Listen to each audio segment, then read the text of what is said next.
All right, rock and roll.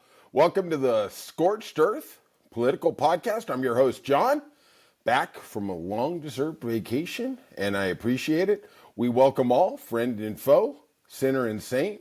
And if you could kindly hit like and subscribe, it means a lot. And if you're feeling a little on the edge, leave a comment. I don't know if you're ready for it, but you might want to take a shot, okay? Time to work up to the big time.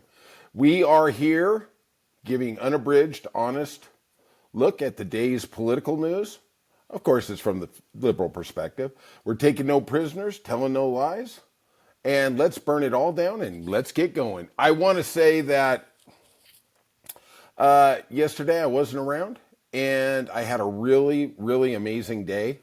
I got in the car and we went out to Yuma, Arizona to see a really great friend of ours that we had worked with. And I'll tell you something, it's hard being in a car for a long time. It really all comes down to your company, the people you're with. And I was with two of the greatest people ever, Bill and Eric, and they made the ride just cool.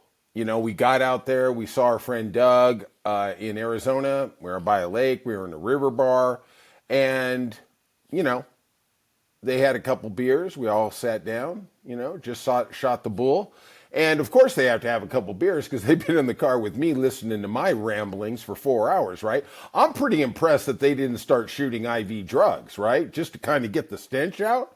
And also, if you get enough beer or alcohol in you, then you really don't have to listen to me on the way back. But you know what? I'm glad to be back. Thank you, Eric. Thank you, Bill. I appreciate everything you did. And let's get going. All right. Let's talk about Frank Fagliuzzi. He is the former head of the FBI. He was on Morning Joe the other day, and he seems to have a problem with the current FBI director, Cash Nightclub Patel. Gee, John, why are you calling him Cash Nightclub Patel? Well, Frank accuses him of being in nightclubs more than he's actually in the office. Frank, he's just teleworking, okay? He's working from home. His home happens to be the third booth over there at the Hashcon nightclub in Vegas, or maybe the Encore nightclub, or, Hyde. I don't know. He moves around, okay? He's meeting with the people, all right? Yeah, okay. The FBI director is in nightclubs a couple of nights a week. Now, you're probably saying to yourself, well, John, what's the big deal with him going, having a cocktail or two? Well, the funny thing is, the FBI director is typically in Washington. Well, seems like Cash has moved that a little west. He seems to be staying in Las Vegas quite a bit. There's a Republican donor, and he seems to either rent a room or rent the entire condo from this gentleman. And, when you got a little free time, you got to go hit the clubs at night. It does help that the FBI has a fleet of free jets that he can transverse the United States. Don't worry about those carbon taxes. Don't you fret that. And I wonder, do you think Doge is going to look into maybe that expenditure of government assets? I don't know. Doesn't seem like we need the FBI director in Vegas 4 days a week and then jetting back and forth. But, I'm so cynical, right? Well, maybe our boy Cash is in those clubs trying to find a fentanyl ring. Maybe he's trying to find some undocumented workers who work in the back, cleaning the dishes and the cups, glasses. Maybe he's gonna undercover this big cocaine ring. Well, you might want to just watch and see where Pete Hegseth is. I'm sure you're going to be able to figure that out pretty quick, right? Maybe he thinks FBI is that stupid T-shirt we've always seen, and we thought it was moronic in the 11th grade, and it gets more moronic every year, where FBI is female body inspector. Maybe he just took that to heart. I don't know. Just saying. All right, let's move on. Seems like we got some medical news here.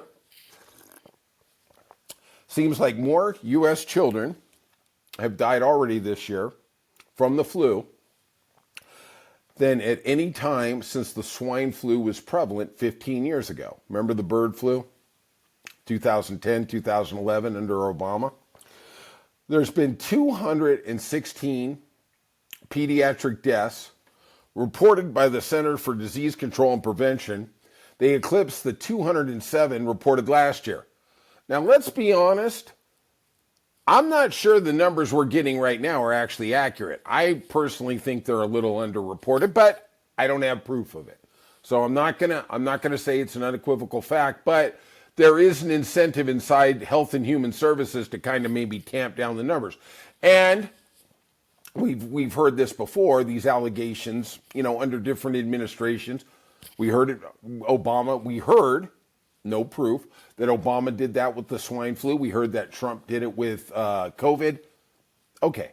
I personally, and everybody who listens to this, I'm not a fan of Trump, but I don't think they were underreporting it intentionally under him. I think they just didn't understand what it was for the first 2 or 3 months. I worked at a hospital, and I talked to biologists, virologists, people, who are molecular people in the hospital, and they honestly did, for the first 2.5 months, they didn't know what it was. They didn't know how to treat it. They didn't know what it was. And I'm sure a lot of times they just said, okay, natural causes, whatever. Okay? I'm not going to go down that rabbit hole, but we do know what flu deaths are, especially when they're in the children, in that age range. Okay? Well, it's a startling high number, given that the flu season is still going on. The flu pediatric tally for the 2023-24 flu season wasn't counted till the end of autumn, basically the end of November, right? Kind of impressive. But why are we dealing with this? Big one is fewer kids are getting flu shots, right? 5 years ago, 64% of kids were getting flu shots. Now that number is 49%. And like we have talked about on this podcast, it is ironic, weird, whatever adjective you want to use, that 20 years ago, it was the Democrats, it was the liberals who were anti-vaccine, and now it's the right. The far right is very, very anti-vaccine. I don't know. I don't know what to make of it, but honestly, I think the proof is in the pudding on 70 years of what vaccines have done and how they have eradicated major disease. Polio, smallpox, measles. Well, measles is making a comeback, but that's what we're seeing. Flu vaccinations don't necessarily prevent symptoms or necessarily you getting it, but they increase your chances of not being hospitalized or dying by anywhere between 60 to 85%. Just depends what number you're looking at. CDC report did not say how many of the children who have died so far this year were vaccinated. Of course, we're not going to find that out. And when we do, I'm sure it's going to be a skewed number. All right. We had a Trump cabinet meeting, and man, I haven't seen this kind of idol worship since Jim Jones was down in Guyana. It seems like Pam Bondi, God bless her, the Attorney General of the United States, had to get in for a little me time with the president. Ma'am? President, your first 100 days has far exceeded that of any other presidency in this country. Oh, thank you, Pam. Thank you. You're the Attorney General. Thank you for continuing. Ever. Never seen anything like it. Thank you. If you look in the background, you can see J.D. Vance next to her. And I'm wondering if he's trying to drink cyanide or some type of Kool-Aid that is going to be detrimental to his life. He's like, how much longer do I got to listen to this? My turn's coming, and she's taking all my suck-up juice. Directive to me was very simple. Make America safe. And despite that, we've still been defending over 200 civil lawsuits filed against you. In the first year of the Biden administration, Republicans launched over 400. Just saying. On top of everything else, I think I'm representing every one of you in this room in some capacity. I know you will not be arrested by the U.S. Marshals. Over 200 lawsuits, over 50 injunctions. And now we've got multiple cases in front of the Supreme Court, and we will succeed. And we are doing great in front of the Supreme Court, President, and we'll continue on with that. I was at DEA yesterday, and they said to me, you, Donald Trump, have taken the handcuffs off. How come the head of the DEA doesn't get his time to kiss Donald Trump's ass? I mean, why is she taking that? Why is she throwing shade on the DEA, man? Let him have his chance to, kiss the ring. Of DEA agents. And as a result of, since you have been in office, President Trump, I'm going to cue this up. What you're going to hear in the next 25 seconds is going to be surreal. If you're driving, you might want to pull over, because what you're going to hear, you're not going to effing believe. your DOJ agencies have seized more than 22 million fentanyl pills, 3,400 kilos of fentanyl since you've been your last 100 days. It's his only 100 days. Which saved, are you ready for this, media? She's looking at the media. She's going to tell us how many people 22 million pills have saved. 258 million lives. 258 million. There's 340 million people in America. 258 million. I mean, hello? Where does she get her math? Should we have a department in the administration? Forget education. Forget DEA. Forget defense. We should have a math department. 22 million pills are saving 258 million lives? So what were we going to do? Were we supposed to get a fentanyl pill and cut it up 10 ways and everybody going to OD? I don't even understand how this math is possible. I wish I could make this clip up. I really do. Because it is surreal beyond. If you look in the background when she said that, even J.D. Vance is like, man, I went to Greenland and said some crazy shit. But man, this lady really crazy. She really crazy. 258 million out of 22 million pills. Okay. You know, maybe that works if everybody gets in a bus and the bus driver has a couple fentanyl pills and drives them off the cliff like Thelma and Louise. Like, wow. They put this on the news. They put this. She actually rehearsed this before she came in to kiss the ring. Somebody said, yeah, you know, Pam, do you think maybe you got those numbers a little messed up? Do you think every fentanyl pill is going to kill 14 people? Yeah. 11 people? 12 people? Yeah. Sounds good. Yeah, it is. Because they're all going to do a Thelma and Louise. Yeah. That really happened. All right. Finally, and this is kind of a side story here. I went into a local supermarket this week, and I'm not proclaiming anything, but I want to just give everybody a heads up that I went into a local Southern California supermarket. It's called Stater's. And before I went on my road trip yesterday, I was going to get some, nuts, cashews, whatever.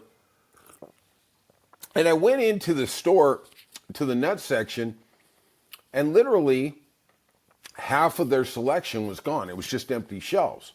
I was like, oh, that's kind of weird. Maybe they didn't get a shipment. It was early in the morning. They stock.